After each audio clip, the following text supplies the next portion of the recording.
Have you ever wanted to ditch those fiddly limit switches?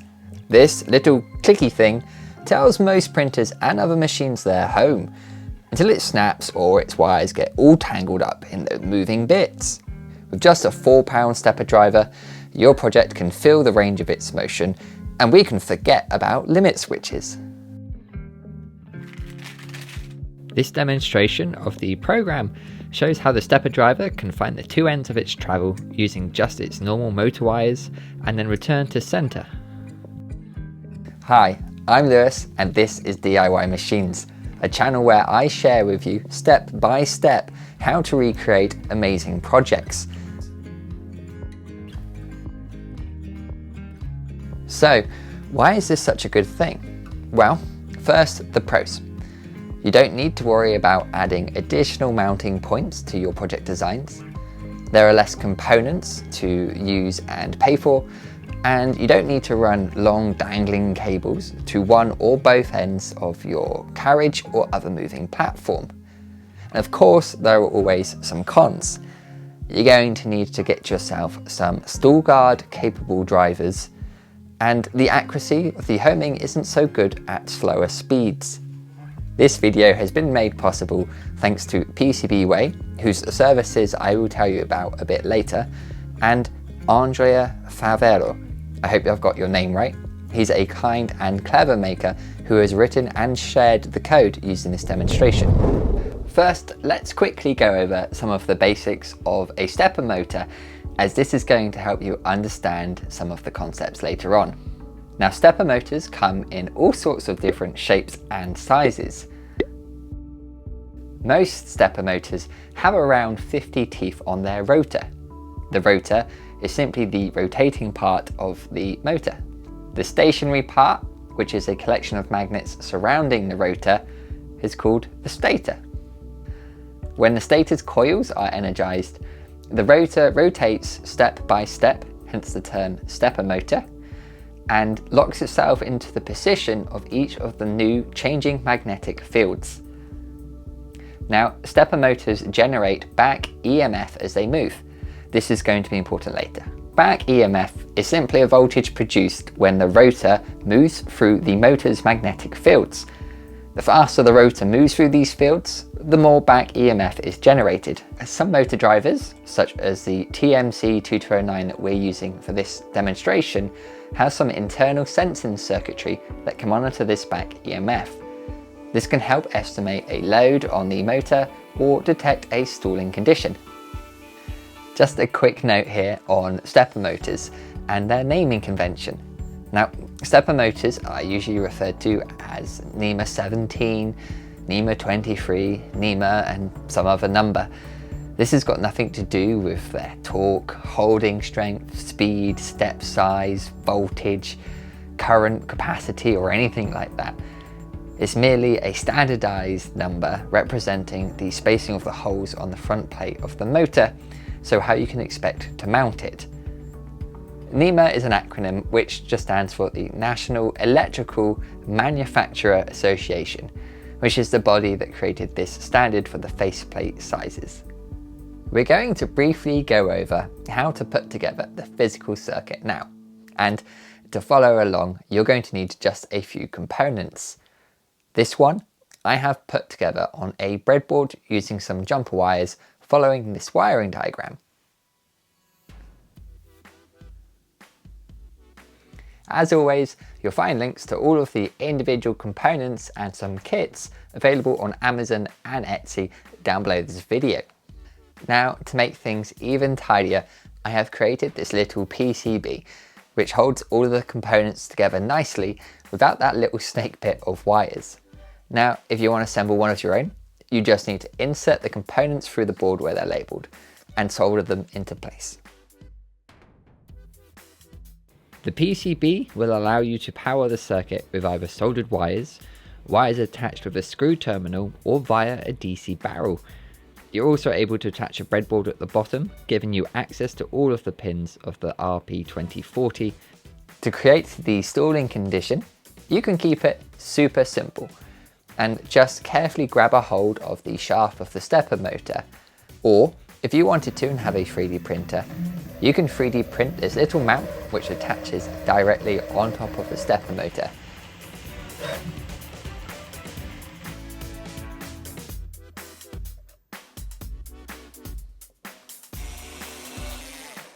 And allows you to move the pegs to set up different demonstrations.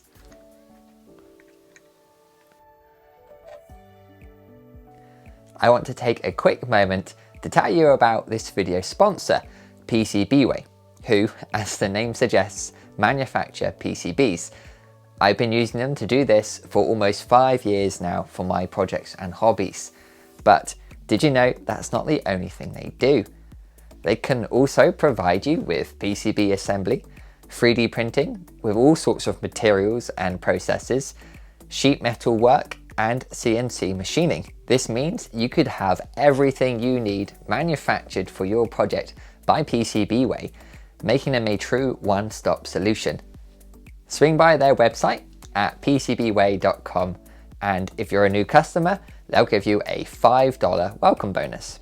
And being as 5 PCBs under 10 centimeters squared only costs $5, you literally only need to pay for the shipping. So that's pcbway.com, and thank you for sponsoring this video. Just before I go ahead and explain StallGuard to you, I've already gone ahead with my project here and have installed the program onto the RP2040. This is so that I can show you the demonstration so you know what to expect and can see proof of it working. I'll then explain a bit more about StallGuard to you before showing you, of course, how to add the program to your RP2040, and we'll then go over the code, explain a little bit about what's happening, and I'll show you how you can customize it for your situations, and then you can go ahead and create your own projects based upon Andrea's code. The following is the same if you built your circuit using the breadboard or with the PCB. To trigger the homing sequence, you click the momentary button. The stepper motor will first travel at 400 Hz in one direction until it detects a stall, then back in the other direction whilst tracking how far it is moved. Once the other end of its travel has been detected, it will move itself to the center of its available range to demonstrate the fact that it has found the two limits of its movement. We can also try some different stepper frequencies using Andrea's code so that you can see how StallGuard performs at different speeds. If we click the button a second time, the demo will be repeated at 1200 Hz. The onboard LED will flash green when the StallGuard value has been crossed and red when the stepper is centered. To mix up the test, we can move the two end stops and click the momentary button again. The stepper will go ahead, find the two new positions for the end stops, and return to the center to prove it's worked. Of course, sensorless homing isn't just for rotational movements like this. You can also use it on a linear movement such as this slider rail here. Ooh.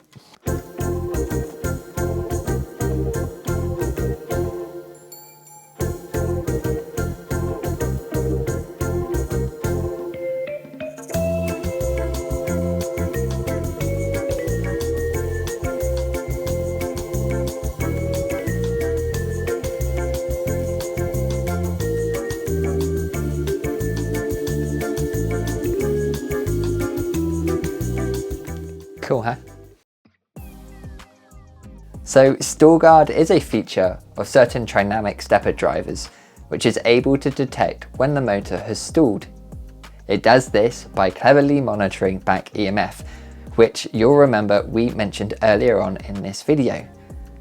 It monitors the back EMF whilst the motor is in motion and compares this with some expected patterns of back EMF.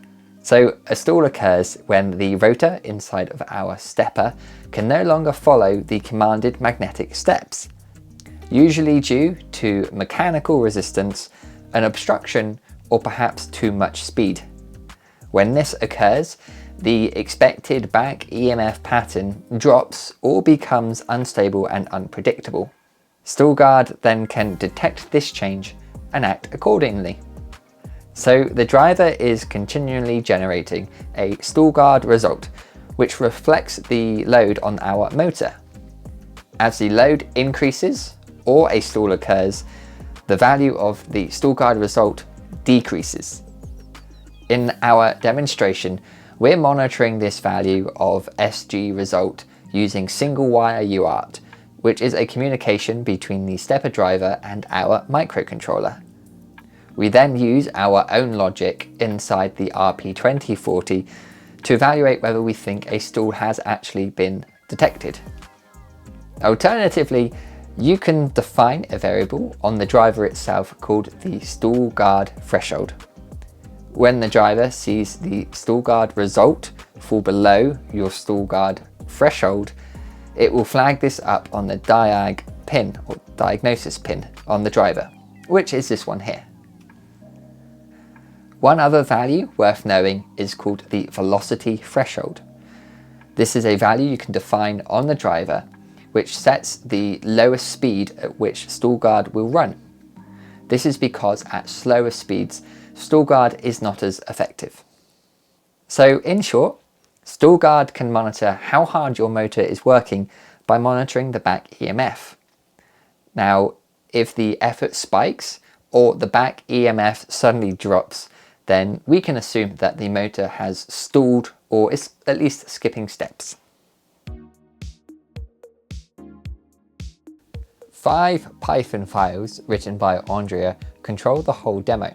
So let's go over how to upload them to your RP2040, and we'll step you through the code so you can get a better sense of what's happening. To follow along, you're going to need to download both the free Phony editor and a copy of MicroPython. Just make sure that you download MicroPython version 1.24.1. You'll find links to both of these down below the video, as well as the code on Andrea's GitHub page. To prepare the RP2040, connect it to your PC whilst holding down both the boot and reset buttons. Once connected, release the reset button, but continue to hold down the boot button until it mounts as a removable drive on your computer. Next, you can drag and drop the micropython.utf file onto this removable drive. The RP2040 will then disconnect and reboot itself whilst installing MicroPython. Now you can open the Phony editor and connect to the RP2040 by selecting it from this box in the lower right of the editor's window. Now heading over to Andrea's GitHub page, we can download the code and open these up on your local computer in the Phony editor. In the Phony editor, we can open the Files pane, which you'll find under the View menu on a Mac. Navigate to your downloaded Python files, select all 5, right-click, and then choose Upload to copy them to the RP2040.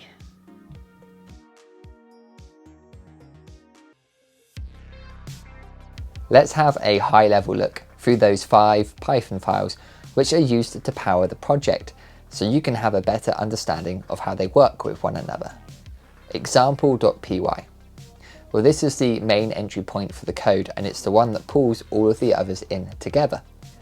It sets up the hardware for us, such as the motor driver, LED, and push button. It also handles a loop, which monitors the momentary button and starts the homing sequence once we've pressed it. Think of this file as the control hub. It brings all the other elements together and controls when it runs. Stepper.py, which is our motor control and homing logic. This file handles everything to do with our stepper motor.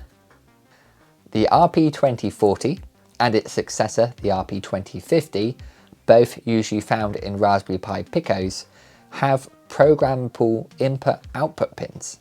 In this code, the PIO is used to generate the pulses for the stepper driver, as well as count how many steps it's taken before it finds a stalled situation. This alleviates some of the overhead and burden from the main CPU by offloading this task to the pin itself. The homing logic also lives in this file, such as how far the motor should turn, how fast, and the logic to determine if a stall has been detected or not. In here, you can also tweak the sensitivity level of the stalling detection. If something in your demo isn't quite working right, it's probably in this file that you need to change some of the variables. TMC2209 driver. Now, this file handles the UART communication with the stepper driver itself. It defines how to send and receive data, such as the motor speed and StallGuard results. It's also responsible for configuring the driver when the project starts up for the first time using this UART communication. Most makers aren't going to need to edit this file. It's a kind of low-level helper which gets on and does what it needs to in the background. TMC2209 UART. This is another low-level file which helps deal with the raw serial communication logic.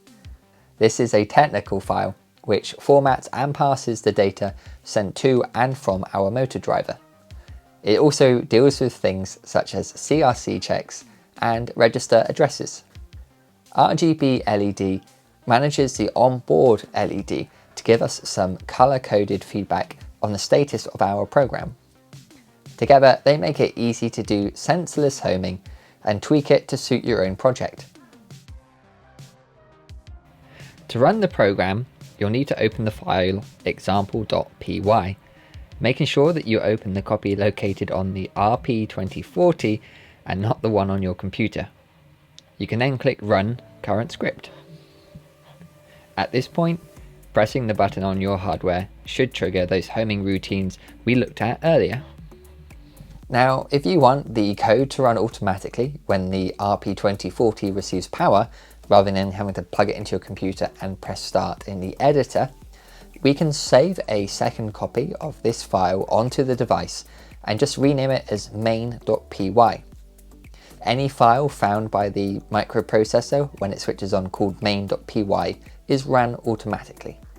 Now, if your setup doesn't behave exactly as you're expecting, there are a few settings, mostly in the stepper.py file, which we can change to tweak it for your situation. If your setup doesn't behave as you might expect, then there are a few different parameters that we can tweak in the stepper.py file.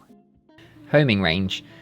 By default, the code allows the motor to turn 5 full rotations in each direction while searching for the end stops. If your motor needs more turns before giving up, increase the value of the max homing revs on line 115. StallGuard sensitivity. On line 341, you'll find the variable K. Increase this value to make StallGuard more sensitive, or decrease it if you wish to reduce sensitivity. On line 340, the StallGuard threshold is calculated as a function of speed. Andrea derived his from tests where he rotated the motor at various speeds with no load. Since the relationship between the StallGuard values and frequency was linear in his data, a slope of 0.15, the line of best fit, is used to calculate an appropriate SG threshold between 400 Hz and 1200 Hz. However, your hardware may behave differently, so you might need to experiment with a fixed StallGuard value, or perhaps create your own function based on your own motor's characteristics. And that's how you get started with sensorless homing on the TMC2209 and the RP2040. Hopefully this has given you some understanding of how StallGuard works and provided a base and confidence for you to try it with your own projects. I hope you've enjoyed the video. If you have, like it, and if you're new here, why not subscribe? Otherwise, until the next project, do some good, and ciao for now. When it sees the StallGuard result drop below your predefined StallGuard threshold with just a 4 pounds when the stator's coils are energized.